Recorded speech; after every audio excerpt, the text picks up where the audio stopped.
Досегашниот председател на Гамбија, Јахија Џаме, со авион заминал од главниот град Бандула, само неколку часа откако прифатил да ја предаде должноста на која се наоѓаше 22 години на новоизбраниот лидер Адама Бероу. Бероу предходно изјави дека Џаме ќе замине во Гвинеја, иако веројатно тоа нема да била неговата крајна дестинација. Советникот на новиот председател на Гамбија, Мај Ахмад Фати, тврди дека поранешниот лидер Џаме ја испразнил државната каса и дека со авион однел и луксузни возила.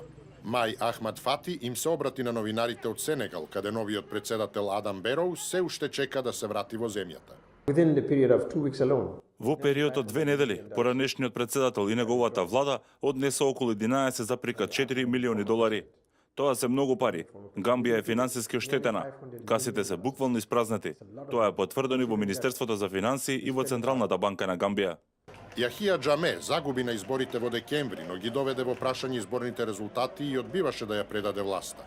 Овој авторитарен водач ја презеде власта со пуч во 1994 година, а се повлече од чело на земјата под притисок на армиите на западноафриканските земји, кои влегува во Гамбија за да го присилат да го признае поразот на изборите на кои победи Бероу, пошто Џаме ја напуштил гамбиската престолнина Банџула и заминал во екзил.